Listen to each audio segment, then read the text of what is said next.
Hello दोस्तों, नमस्कार। आप सभी का हमारे YouTube चैनल पर स्वागत है। आप लोग क्लास 12 फिजिक्स के स्टूडेंट हैं तो आज का वीडियो आप सभी लोग के लिए वेरी इंपॉर्टेंट होने वाली, सबसे ज़्यादा महत्वपूर्ण वीडियो आपकी ये होने वाली है, क्योंकि आज इस वीडियो में क्लास 12 फिजिक्स की पूरी किताब सबके जो मोस्ट इंपॉर्टेंट BBI जो बहुविकल्पी प्रश्न होते हैं, टोटल में 25 प्रश्न बताने वाला हूँ, जो कि क्लास 12 की फिजिक्स की पूरी किताब से जो सबसे ज़्यादा महत्वपूर्ण है उनको इस वीडियो में आपको बताने वाला हूँ। तो वीडियो को आप लोग बिल्कुल भी इसकी मत करिएगा, वीडियो को आप शुरू से लेकर के अंतिम तो देखिएगा और साथ में 25 के 25 प्रश्न आपको अभी के अभी तैयार कर लेना है। वेरी इंपॉर्टेंट वीडियो आज की होने वाली है, तो इसीलिए आप वीडियो को जल्दी से लाइक कर दो, चैनल को भी सब्सक्राइब कर दो। फिर हम वीडियो को स्टार्ट करते हैं और जो आपके वेरी इंपॉर्टेंट बहुविकल्पीय प्रश्न होते हैं उनको हम देखते हैं और हर एक प्रश्न का उत्तर मैं आपको अच्छे से समझाऊंगा, फिर उसका आंसर बताऊंगा, ताकि आपको ये क्वेश्चन अच्छे से रट जाए और आप लोग के बोर्ड परीक्षा में जब ये क्वेश्चन आए तो आप लोग वहां पर आराम से कर पाओ, क्योंकि ये सारे प्रश्न आपके बोर्ड परीक्षा में कई बार पूछे जाते हैं और हर साल लगभग यही प्रश्न आते हैं। तो इसीलिए आप वीडियो को बिल्कुल भी इसकी मत करिएगा और साथ में वीडियो को जल्दी से लाइक कर दीजिए, चैनल को सब्सक्राइब कर दीजिए और साथ में वीडियो को अपने दोस्तों के साथ शेयर कर दीजिए। फिर हम वीडियो को स्टार्ट करते हैं और बहुविकल्पी प्रश्न को देखना शुरू कर देते हैं। तो मैं उम्मीद करता हूं कि आप लोगों ने वीडियो को लाइक कर दिया होगा, चैनल को सब्सक्राइब कर दिया होगा, साथ में वीडियो को शेयर कर दिया होगा। तो चलिए अब हम लोग अपने वीडियो को स्टार्ट करते हैं और महत्वपूर्ण बहुविकल्पी प्रश्नों को देखना शुरू कर देते हैं। जैसा कि इसमें आपका जो पहला प्रश्न दिया गया है कि वैद्युत क्षेत्र की तीव्रता का मात्रक है। तो ये क्वेश्चन आपके बोर्ड परीक्षा के लिए बहुत ही महत्वपूर्ण है। आप लोग यहाँ देख सकते हो 2006 में, 8 में, 14 में, 16 में, 17 में, 18 में, यानी कि आपके बोर्ड परीक्षा में 6 बार क्वेश्चन आया हुआ है। आपको पता होना चाहिए कि वैद्युत क्षेत्र की तीव्रता का मात्रक क्या होता है। तो यहाँ तो आप लोग ऑप्शन देख लिए हैं कि न्यूटन अपान में कूलाम, ये आपका सही ऑप्शन होता है वैद्युत क्षेत्र की तीव्रता का मात्रक का। लेकिन अगर मान लीजिए क्वेश्चन आपको ना याद रह पाए तो आपको किस प्रकार से ये निकालना है मात्रक, उसको आइए समझ लेते हैं। सबसे पहले मात्रक निकालने के लिए आपको उसका फॉर्मूला पता होना चाहिए कि वैद्युत क्षेत्र की तीव्रता का फॉर्मूला यहाँ पर आपको पता होना चाहिए। तो वैद्युत क्षेत्र की तीव्रता का जो फॉर्मूला होता है आपका होता है E बराबर F अपान में Q नॉट। ये चीज़ आपको यहाँ पर याद रखना है, ये आपका होता है वैद्युत क्षेत्र की तीव्रता का फॉर्मूला। और यदि आपको फॉर्मूला याद होगा तो फिर आप लोग आराम से मात्रक निकाल ले जाओगे। तो यहाँ से देखोगे F का मात्रक होता है न्यूटन, यानी कि बल का मात्रक क्या होता है, न्यूटन होता है। तो आप लोग लिख दोगे न्यूटन। और Q यानी Q आने आपका होता है आवेश, और आवेश का मात्रक होता है कूलाम। तो इसीलिए आप इस प्रकार से याद कर सकते हैं कि जो आपका वैद्युत क्षेत्र की तीव्रता होता है उसका जो मात्रक होता है न्यूटन अपान में कूलाम होता है। और साथ ही में वैद्युत क्षेत्र की तीव्रता का एक और फॉर्मूला होता है, उसका एक और मात्रक होता है E बराबर एक आपका होता है E बराबर B अपान में D। तो इस वाले फॉर्मूले से जो मात्रक होता है वो आपका हो जाता है वोल्ट अपान में मीटर होता है। तो ये आपको यहाँ पर याद रखना है कि अगर ये आपका क्वेश्चन आ जाए तो इस प्रकार से दो तरीके से आएगा, तो दो तरीके से आप लोग बता पाओगे। यानी कि वैद्युत क्षेत्र की तीव्रता के दो मात्रक होते हैं, एक का होता है वोल्ट अपान में मीटर, एक का होता है न्यूटन अपान में कूलाम। जो भी इसमें ऑप्शन दिखाई देगा आप लोग सही टिक लगा दीजिएगा। तो इसमें आपका न्यूटन अपान में कूलाम आंसर दिया गया है, तो इसीलिए आप लोग न्यूटन अपान में कूलाम पर सही टिक लगा दोगे। फिर हम लोग अगले क्वेश्चन की ओर बढ़ते हैं। अगला क्वेश्चन आपका इसमें दिया गया कि वैद्युत विभव का मात्रक है। तो इसमें हम लोग को वैद्युत विभव का मात्रक बताना है। तो इसके लिए भी आपको वैद्युत विभव का फॉर्मूला पता होना चाहिए। ये भी आपका वेरी इंपॉर्टेंट क्वेश्चन है, आपकी बोर्ड परीक्षा में 11 में, 14 में, 20 में 3 बार आया हुआ है। तो आपको वैद्युत विभव का मात्रक बताने के लिए आपको मैंने बताया ही पहले कि आपको वैद्युत विभव का फॉर्मूला पता होना चाहिए। तो फॉर्मूला क्या होता है ये देख लेते हैं। फॉर्मूला आपका होता है V बराबर W अपान में Q नॉट, इस प्रकार से आपका होता है। तो मतलब W जो होता है जो कि कार्य होता है, और जो आपका Q नॉट है आपका परीक्षण आवेश होता है। तो कार्य का जो मात्रक होता है आपका जूल हो जाता है, और जो आपका यहाँ पर आवेश का मात्रक होता है कूलाम हो जाता है। तो क्या हो जाएगा इसका मात्रक, तो आप लोग बता सकते हैं कि जो वैद्युत विभव होता है उसका मात्रक होता है जूल अपान में कूलाम। तो इसीलिए आप लोग इस वाले ऑप्शन पर सही टिक लगा देंगे, जूल अपान में कूलाम पर। तो ये आपका सही ऑप्शन हो जाएगा। तो इसे भी आप लोग याद कर लीजिए। फिर हम लोग अगले क्वेश्चन की ओर बढ़ते हैं। अगला क्वेश्चन आपका इसमें दिया गया कि लेंज के वैद्युत चुंबकीय प्रेरण के नियमानुसार इनमें से क्या सत्य है। तो हम लोग को ये बताना है लेंज के वैद्युत चुंबकीय प्रेरण के नियमानुसार इनमें से क्या सत्य है। 2006 में, 10 में, 12 में, 13 में, 17 में 5 बार एक क्वेश्चन आपकी बोर्ड परीक्षा में आया हुआ। तो आपको यहाँ पर याद रखना है कि लेंज के वैद्युत चुंबकीय प्रेरण के नियमानुसार इनमें से ऊर्जा का जो संरक्षण है वो आपका सत्य है। यानी कि जो लेंज का वैद्युत चुंबकीय प्रेरण का जो नियम अनुसार होता है उसमें जो ऊर्जा का संरक्षण होता है यही आपका सत्य होता है। तो इसलिए आप लोग इस पर मतलब कि इस पर सही टिक लगा लीजिए और इसको अच्छे से याद कर लीजिए और कमेंट बॉक्स में कमेंट करते हुए रहिएगा हर एक प्रश्न का आंसर, ताकि आपको ये याद होता रहे। तो इस प्रकार से इस पेज पर हम लोगों ने 3 क्वेश्चन को किया है, इसे एक बार रिवाइज कर लीजिए आप लोग। फिर हम लोग अगले पेज पर बढ़ते हैं और महत्वपूर्ण प्रश्नों को देखते हैं। तो मैं उम्मीद करता हूं कि आप लोगों को सारे प्रश्न अच्छे से समझ में आ रहे होंगे। तो चलिए अब हम लोग अपने अगले क्वेश्चन की ओर बढ़ते हैं। अब इसमें जो हमारा अगला क्वेश्चन होने वाला है ये उसको देख लेते हैं। अगला क्वेश्चन आपका इसमें होने वाला है, निम्नलिखित में से कौन सी वैद्युत चुंबकीय तरंग नहीं है, यानी कि हमको बताना है निम्न में से कौन सी वैद्युत चुंबकीय तरंग नहीं है। वेरी इंपॉर्टेंट क्वेश्चन ये भी आपका होता है, आप लोग देख सकते हो कि 2005 में, 7 में, 9 में, 17 में 4 बार पूछा गया। आपको पता होना चाहिए कि निम्नलिखित में से कौन सी वैद्युत चुंबकीय तरंग नहीं है। तो इसमें से आपको जो अल्फा किरणें होती हैं ये आपकी वैद्युत चुंबकीय तरंग नहीं है, इसीलिए आप लोग ऑप्शन नंबर ए पर सही टिक लगा लेंगे। फिर हम लोग अगले क्वेश्चन की ओर बढ़ते हैं। अगला जो क्वेश्चन है वो भी आपका एकदम सेम क्वेश्चन हो जाता है जैसे कि मैंने पिछले पेज पर करवाया था। तो यहाँ पर एक बार दोबारा ये आ गया है कि लेंज का नियम किसके संरक्षण नियम अनुरूप उत्पन्न होता है। इसको यहाँ पर याद कर लेना है। क्वेश्चन आपका अलग अलग तरीके से पूछा जा सकता है, वहाँ पर थोड़ा सा चेंज करके दिया गया था, यहाँ पर थोड़ा सा और चेंज कर दिया गया है। तो हम लोग को इसमें बताना है कि लेंज का जो नियम होता है वो किसके संरक्षण नियम अनुरूप उत्पन्न होता है। मैंने इसका आंसर पहले भी आपको बताया है। वेरी इंपॉर्टेंट क्वेश्चन आपका होता है 6 में, 10 में, 12 में, 13 में, 17 में आया हुआ है। तो इसका जो आंसर होता है कि जो लेंज का नियम होता है वो ऊर्जा का संरक्षण नियम अनुरूप उत्पन्न होता है। तो इसीलिए आप लोग इस वाले ऑप्शन पर सही टिक लगा देंगे। फिर हम लोग अगले क्वेश्चन की ओर बढ़ेंगे। अब इसमें हमारा अगला क्वेश्चन होता है, हाइड्रोजन परमाणु के मूल ऊर्जा स्तर में इलेक्ट्रॉन का कोणीय संवेग है। तो हम लोग को बताना है हाइड्रोजन परमाणु के मूल ऊर्जा स्तर में इलेक्ट्रॉन का जो कोणीय संवेग होता है वो कैसा होता है। वेरी इंपॉर्टेंट क्वेश्चन ये भी आपका होता है 10 में, 17 में, 22 में, 23 में 4 बार आया हुआ। तो आपको यहाँ पर याद रखना है कि हाइड्रोजन परमाणु के मूल ऊर्जा स्तर में इलेक्ट्रॉन का जो कोणीय संवेग होता है आपका होता है h/2π। तो इस पर आप सही टिक लगा लेंगे। फिर हम लोग अगले क्वेश्चन की ओर बढ़ेंगे। अब इसमें हमारा अगला क्वेश्चन होता है कि सूर्य की विकिरण ऊर्जा का स्रोत है। तो हमको बताना है सूर्य की विकिरण ऊर्जा का कौन सा स्रोत है। तो यार 7 में और 16 में 2 बार आया हुआ है। आपको पता होना चाहिए कि सूर्य की विकिरण ऊर्जा का स्रोत कौन सा है। तो आप बता सकते हैं कि सूर्य की विकिरण ऊर्जा का स्रोत नाभिकीय संलयन होता है। तो इसलिए आप लोग इस वाले ऑप्शन पर सही टिक लगाएंगे। फिर हम लोग अगले क्वेश्चन की ओर बढ़ेंगे। इसमें हमारा अगला क्वेश्चन होता है, तो ये आपका क्वेश्चन हो जाता है कि एक पी प्रकार अर्धचालक होता है। तो हमको बताना है कि जो पी प्रकार का अर्धचालक होता है कैसा होता है, आपका धनावेशित होता है या फिर ऋणावेशित होता है या फिर उदासीन या फिर कोई नहीं। तो आपको यहाँ पर याद रखना कि जो एक पी प्रकार का चालक होता है आपका धनावेशित होता है। तो इसे भी आप लोग याद कर लीजिए और अच्छे तरीके से आप इसको समझते हुए चलिएगा। और अपनी कॉपी में अगर ना नोट कर पाओ क्योंकि आपके पास ज़्यादा समय नहीं है तो आप लोग कमेंट बॉक्स में कमेंट करते हुए चलिएगा ताकि ये क्वेश्चन आपको याद होता रहे। जब आप इसको पढ़ोगे तो ये फिर आपके दिमाग में जाएगा और जब आप लोग लिखोगे तो भी आपके अच्छे तरीके से दिमाग में बैठता चला जाएगा। तो ये जो पेज था इस पर भी हम लोगों ने कई सारे महत्वपूर्ण प्रश्नों को किया, इसे भी आप लोग देख लीजिए। फिर हम लोग अगले पेज को बढ़ते हैं और महत्वपूर्ण प्रश्नों को देखते हैं। ठीक है, तो अब मैं इस पेज को हटाता हूँ, नेक्स्ट पेज को लेकर के आते हैं। अब इसमें जो हमारा अगला क्वेश्चन हो जाता है आपका हो जाता है कि एक पी प्रकार का अर्धचालक बनाने के लिए शुद्ध जर्मेनियम में मिलाया जाने वाला अपद्रव्य कौन सा है, हमको बताना है। वेरी इंपॉर्टेंट क्वेश्चन है।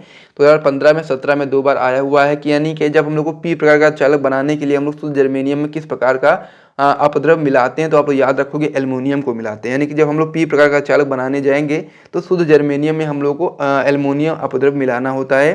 तो इससे आप लोग मिला देंगे तो फिर आपका पी प्रकार का चालक बन जाएगा। वेरी इंपॉर्टेंट क्वेश्चन होता है, इसे भी आप लोग याद कर लीजिए। फिर हम लोग अगले क्वेश्चन की ओर बढ़ते हैं। अगला क्वेश्चन आपका इसमें दिया गया है कि परम शून्य ताप पर शुद्ध जर्मेनियम का क्रिस्टल व्यवहार करता है। यानी कि जब परम शून्य ताप होगा तो उस पर शुद्ध जर्मेनियम का जो क्रिस्टल होगा किस प्रकार का व्यवहार करता है। तो आप बता सकते हैं कि जो परम शून्य ताप पर शुद्ध जर्मेनियम का क्रिस्टल पूर्ण अचालक की भांति कार्य करता है, व्यवहार करता है। तो इसे आप लोग याद कर लीजिए, ये भी आपका इंपॉर्टेंट क्वेश्चन है, 3 बार बोर्ड परीक्षा में आया हुआ अभी 2010 में, 12 में और 16 में। तो इसे भी आप समझ जाएंगे, इसे भी याद कर लीजिए। फिर हम लोग अगले क्वेश्चन की ओर बढ़ते हैं। अगला क्वेश्चन आपका इसमें दिया गया है कि एक तत्व के परमाणु जो कि द्रव्यमान में भिन्न है परंतु समान प्रकार के रासायनिक गुण रखते हैं वो कहलाते हैं। वो क्या कहलाते हैं वो हमको बताना है कि एक तत्व के ऐसे परमाणु हैं जो कि द्रव्यमान में तो भिन्न है परंतु समान प्रकार के रासायनिक गुण रखते हैं। तो वो क्या कहलाएंगे। तो आप बता सकते हैं समस्थानिक होते हैं। ठीक है, यानी कि जो एक तत्व के जो परमाणु होते हैं जो कि द्रव्यमान में तो भिन्न है लेकिन अगर समान प्रकार के रासायनिक गुण रखते हैं तो आपके समस्थानिक कहलाते हैं। तो इसलिए आप लोग इस वाले ऑप्शन पर सही टिक लगाएंगे और वेरी इंपॉर्टेंट क्वेश्चन है तो इसे आप लोग अच्छे से याद कर लेंगे। 2 बार आपकी बोर्ड परीक्षा में क्वेश्चन आया हुआ भी है। फिर हम लोग अगले क्वेश्चन की ओर बढ़ते हैं। अब इसमें हमारा अगला क्वेश्चन होता है कि प्रकाश वैद्युत प्रभाव क्या होता है। अगला क्वेश्चन कि प्रकाश वैद्युत प्रभाव के प्रयोग में आपतित प्रकाश की आवृत्ति म्यू तथा निरोधी विभव बी के बीच खींचे गए ग्राफ का ढलान होता है, कैसा होता है हमको बताना है। वेरी इंपॉर्टेंट क्वेश्चन ये भी आपका होता है 19 में, 20 में, 22 में 3 बार आया हुआ है। आपको पता होना चाहिए कि प्रकाश वैद्युत प्रभाव के प्रयोग में आपतित प्रकाश की आवृत्ति म्यू तथा निरोधी विभव बी के बीच खींचे गए ग्राफ का ढलान कैसा होता है। तो याद रखेंगे कि h/e होता है। क्या होता है, ग्राफ का जो ढलान होता है वो h/e होता है। तो इसलिए आप लोग इस वाले ऑप्शन पर सही टिक लगा लोगे। फिर हम लोग अगले पेज पर बढ़ेंगे और भी इंपॉर्टेंट प्रश्नों को देखेंगे। तो इसे आप लोग याद कर लीजिए, इस पेज पर जितने भी प्रश्न हम लोगों ने करे हैं। फिर हम लोग अगले पेज पर बढ़ते हैं। टोटल मैं इसमें 25 प्रश्न आपको बताने वाला हूं जो कि बहुत ही महत्वपूर्ण है, तो इसीलिए आप लोग सारे प्रश्नों को तैयार करते हुए चलिएगा यदि आप लोग अपनी क्लास 12 की फीस में अच्छा इसको करना चाहते हो। तो इसमें अब हमारा अगला क्वेश्चन हो जाता है कि पीएन संधि डायोड की अवक्षय परत में होते हैं, तो हम लोग को बताना है कि पीएन संधि डायोड की अवक्षय परत में क्या चीज़ होती है। इंपॉर्टेंट क्वेश्चन ये आपका होता है 19 में 20 में आया हुआ है। पहला ऑप्शन में आपका दिया गया केवल इलेक्ट्रॉन, दूसरा आपका दिया गया केवल कोटर, तीसरा आपका दिया गया ना इलेक्ट्रॉन ना कोटर, और चौथा आपका दिया गया उपरोक्त में से कोई नहीं। तो पीएन संधि डायोड की अवक्षय परत में ना ही इलेक्ट्रॉन होते हैं और ना ही कोटर होता है, इसीलिए आप लोग ऑप्शन नंबर सी पर सही टिक लगा लेंगे, ना इलेक्ट्रॉन ना कोटर, इस पर आप सही टिक लगा लो। फिर हम लोग अगले क्वेश्चन की ओर बढ़ते हैं। अगला क्वेश्चन आपका इसमें दिया गया कि प्रेरित वैद्युत धारा की दिशा का पता चलता है, तो किसके द्वारा प्रेरित वैद्युत धारा का दिशा का पता चलता है, तो आपको ये चीज़ बतानी है। इंपॉर्टेंट क्वेश्चन ये भी आपका होता है, एक बार बोर्ड परीक्षा में आया हुआ भी है। तो आप लोग यहाँ पर याद रखेंगे कि प्रेरित जो वैद्युत धारा है उसकी दिशा का जो पता चलता है वो लेंज के नियम द्वारा पता चलता है, इसीलिए आप लोग इस वाले ऑप्शन पर सही टिक लगाएंगे। और ये भी आपका इंपॉर्टेंट होता है, इसीलिए आप बिल्कुल भी इसको स्किप मत करिएगा। फिर हम लोग अगले पेज पर मतलब अगले क्वेश्चन की ओर बढ़ते हैं। अब इसमें हमारा अगला क्वेश्चन होता है कि 1 एमीटर का प्रत्यावर्ती धारा परिपथ में पाठ्यांक 4 एम्पियर है और परिपथ में धारा का शिखर यानी कि अधिकतम मान हम लोग को बताना है, शिखर मान बताना है। तो उसको बताने के लिए आपको यहाँ पर एक सूत्र याद करना पड़ेगा। क्या होता है सूत्र, यहाँ पर आप देखोगे आई नॉट बराबर होता है आपका, आई नॉट बराबर आपका होता है IRMS होता है कितना, √2, इस प्रकार से सूत्र होता है।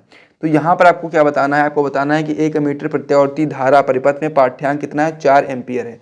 तो ये जो आपका IRMS है इसकी जगह पर हम लोग 4 रख देंगे, तो इस प्रकार से आपका हो जाएगा आई नॉट बराबर आपका हो जाएगा IRMS की जगह पर मैंने क्या रख दिया, 4 रख दिया, √2 आपका 2 हो गया। तो यही आपका निकल करके आ जाएगा, परिपथ में धारा का जो शिखर मान होगा आपका हो जाएगा 4 √2 हो जाएगा। तो इसे आप लोग याद कर लीजिए, यही आपका एम्पियर होता है 4 √2 एम्पियर। तो इसे आप लोग याद कर लीजिए, इस पर आप सही टिक लगा दीजिए। फिर हम लोग अगले क्वेश्चन की ओर बढ़ते हैं। अगला क्वेश्चन आपका इसमें हो जाता है कि वैद्युत चुम्बकीय तरंगे उत्पन्न होती हैं, किसके द्वारा उत्पन्न होती हैं, ये हमको बताना है। तो आप लोग याद रखेंगे कि वैद्युत चुम्बकीय तरंगे जो होती हैं वह त्वरित आवेश द्वारा उत्पन्न होती हैं, इसीलिए आप लोग इस वाले ऑप्शन पर सही टिक लगाएंगे और साथ ही में अच्छे तरीके से 2-3 बार पढ़ोगे और कमेंट बॉक्स में कमेंट भी कर दोगे कि ये क्वेश्चन आपके बोर्ड परीक्षा में 2 बार पूछा गया, 2018 में और 23 में। तो इसे भी आप लोग याद कर लीजिए। फिर हम लोग अगले पेज पर बढ़ते हैं और महत्वपूर्ण प्रश्नों को देखते हैं। और साथ ही में यदि आप लोगों ने वीडियो को अभी तक लाइक नहीं किया तो लाइक कर दीजिए। साथ में यदि आप लोगों ने अभी तक हमारे चैनल को सब्सक्राइब नहीं किया है तो हमारे YouTube channel dream light education channel को सब्सक्राइब भी कर लीजिए। फिर हम लोग अगले पेज पर बढ़ते हैं और महत्वपूर्ण प्रश्नों को देखते हैं। तो अब हमारा इसमें अगला जो क्वेश्चन होने वाला है वो क्या होने वाला है ये देख लेते हैं। तो अब हमारा इसमें अगला क्वेश्चन होने वाला है कि किसी चालक की प्रतिरोधकता व चालकता का गुणनफल निर्भर करता है। तो हम लोग को बताना है कि किसी चालक की जो प्रतिरोधकता होती है वह चालकता होती है, उस चालकता का गुणनफल किस पर निर्भर करता है। तो आप लोग याद रखेंगे लंबाई पर निर्भर करता है। किस पर निर्भर करता है, लंबाई पर। 2017 में 18 में 2 बार पूछा गया, आपको पता होना चाहिए कि चालक की प्रतिरोधकता व चालकता का गुणनफल किस पर निर्भर करता है, तो बताते हैं लंबाई पर निर्भर करता है। ये क्वेश्चन भी कंप्लीट हो गया है। इसमें आपका अगला क्वेश्चन दिया गया है कि 1 इलेक्ट्रॉन वोल्ट ऊर्जा का मान कितना होता है, हमको बताना है। वेरी इंपॉर्टेंट क्वेश्चन ये आपका होता है, 8 में और 13 में 2 बार पूछा गया है। तो यहाँ पर आप लोग याद रखोगे कि 1 इलेक्ट्रॉन वोल्ट ऊर्जा का जो मान होता है वो आपका होता है 1.6×10⁻19 जूल। इसको आप लोग अच्छे तरीके से याद कर लीजिए, वेरी इंपॉर्टेंट क्वेश्चन होता है, बहुत जगह पर इसकी आपको हेल्प लेनी पड़ेगी। तो आप लोग इसे याद रखेंगे कि 1 इलेक्ट्रॉन वोल्ट ऊर्जा का मान होता है वो आपका होता है 1.6×10⁻19 जूल। तो इसे भी आप लोग रट लीजिए, कमेंट बॉक्स में कमेंट कर दीजिए। फिर हम लोग अगले क्वेश्चन की ओर बढ़ते हैं। तो अब हमारा इसमें अगला जो क्वेश्चन होने वाला है कि निम्नलिखित में से किस मीटर का प्रतिरोध उच्चतम होगा। यहाँ पर कुछ मीटर के नाम दिए गए हैं, उनमें से हमको बताना है कि किस मीटर का प्रतिरोध उच्चतम होगा। तो यहाँ पर जो आपका वोल्ट मीटर होता है इसका प्रतिरोध उच्चतम होगा, तो इसीलिए आप लोग वोल्ट मीटर पर सही टिक लगा लेंगे। फिर हम लोग अगले क्वेश्चन की ओर बढ़ेंगे। अगला क्वेश्चन आपका इसमें दिया गया है कि 8 कूलाम ऋण आवेश में उपस्थित इलेक्ट्रॉनों की संख्या हम लोग को बताना है। वेरी इंपॉर्टेंट क्वेश्चन ये भी आपका होता है। अक्सर ये क्वेश्चन आपकी बोर्ड परीक्षा में बहुविकल्पी में आता है, कभी कभी 1 नंबर में भी आ सकता है। तो सबसे पहले आपको यहाँ पर सूत्र याद रखना पड़ेगा। सूत्र आपका होता है Q बराबर N × E होता है। यहाँ पर आपको ध्यान देंगे तो जो Q है आपका आवेश है। क्या है, Q आपका आवेश है, N आपका है इलेक्ट्रॉनों की संख्या। ठीक है, इलेक्ट्रॉनों की क्या है, संख्या, इलेक्ट्रॉन की संख्या है। और E आपका होता है इलेक्ट्रॉन पर आवेश, इलेक्ट्रॉन पर आवेश। ये आपको यहाँ पर याद रखना है। तो अब आपको यहाँ पर देखना है कि इस क्वेश्चन में क्या क्या चीज़ें हमको दी गई हैं। तो यहाँ पर हम लोग को 8 कूलाम ऋण आवेश दिया गया, यानी कि Q का मान हम लोग को यहाँ पर पहले से दिया गया है। तो Q कितना दिया गया, 8 कूलाम। ठीक है, उसके यहाँ पे आप लोग जानते हैं कि जो इलेक्ट्रॉन पर आवेश होता है यानी कि ई का मान आपको पता ही होगा कि जो इलेक्ट्रॉन पर आवेश होता है कितना आवेश होता है, तो आप जानते हैं 1.6 × 10⁻⁻19 कूलाम इतना आवेश होता है इलेक्ट्रॉन पर।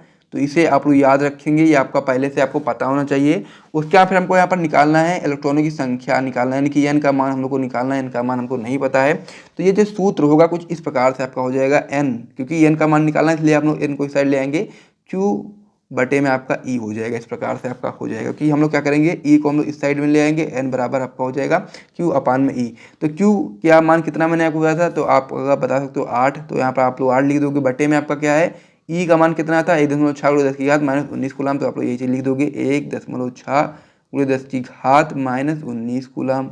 उसके यहाँ फिर आप लोग यहाँ पर दशमलव हटाओगे, 0 बढ़ जाएगा, फिर 16 पंचे 80 हो जाएगा।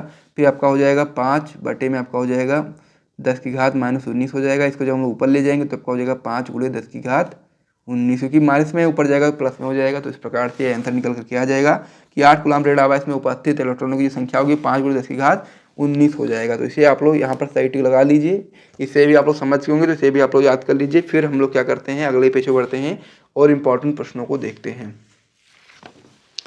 अब इसमें हमारा जो अगला क्वेश्चन होने वाला आपका होने वाला है कि अवतल दर्पण में, यानी कि अवतल दर्पण के सामने अनंत पर स्थित वस्तु का प्रतिबिंब बनता है। तो हम लोग को बताना है अवतल दर्पण के सामने अनंत पर स्थित वस्तु का प्रतिबिंब कहाँ पर बनता है, तो आप लोग बता सकते हैं फोकस पर बनता है।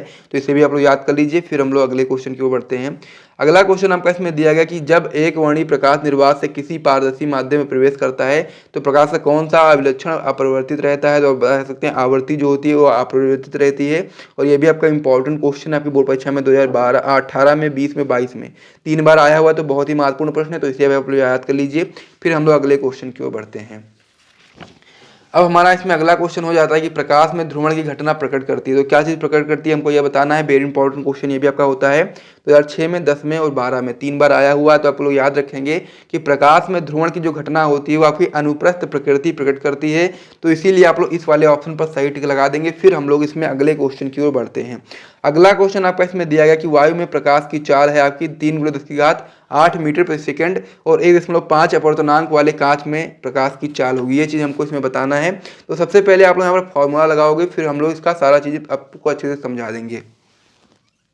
तो फार्मूला आपका अपवर्तनांक का होता है, अपवर्तनांक आप लोग लिखोगे, अपवर्तनांक n बराबर आपका हो जाएगा, n बराबर आपका क्या हो जाएगा, म्यू आपका ए, एयर के लिए आपका ए हो जाएगा, और म्यू जी आपका हो जाएगा किसके लिए, ग्लास यानी कांच के लिए आपका हो जाएगा। ठीक है, इतना हो गया। फिर आपको क्या करना है, आपको यहाँ पर निकालना क्या है, हम लोग को निकालना है इसमें कांच में प्रकाश की चाल।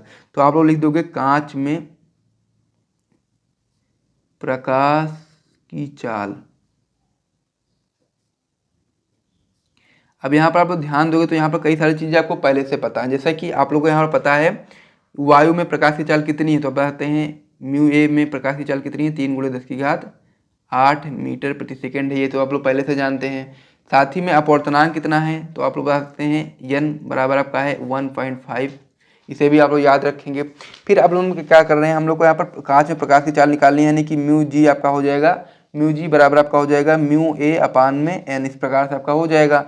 तो यहाँ पर जो आपका यहाँ पर वायु में प्रकाश की चाल है वो कितना है, वो आप लोग जानते हैं 3 × 10⁸ मीटर प्रति सेकंड है। बटे में आपका क्या है n का कितना मान है, तो आप बता सकते हैं कि 1.5 यहाँ पर आपका है। तो ये से इससे आपका ये कैंसिल हो जाएगा, तो यहाँ पर आपका जाएगा 2। तो इस प्रकार से आपका हो जाएगा 2 × 10⁸ मीटर प्रति सेकंड। तो यही आपका सही ऑप्शन हो जाएगा। तो इसी पर आप लोग सही टिक लगा देंगे। यहाँ पर देखोगे आप लोग तो यहाँ पर लिखा है 2 × 10⁸ मीटर, 2 × 10⁸ मीटर प्रति सेकंड। तो ये आपका सही ऑप्शन हो जाएगा। तो इस पर आप लोग सही टिक लगा लीजिए। और साथ ही में यदि आपको यहाँ से वीडियो पसंद आए तो वीडियो को लाइक जरूर कर दीजिएगा, चैनल को सब्सक्राइब कर दीजिएगा। और यहाँ तक हम लोगों ने कई सारे महत्वपूर्ण यानी कि 25 महत्वपूर्ण बहुविकल्पी प्रश्नों को कंप्लीट कर लिया है।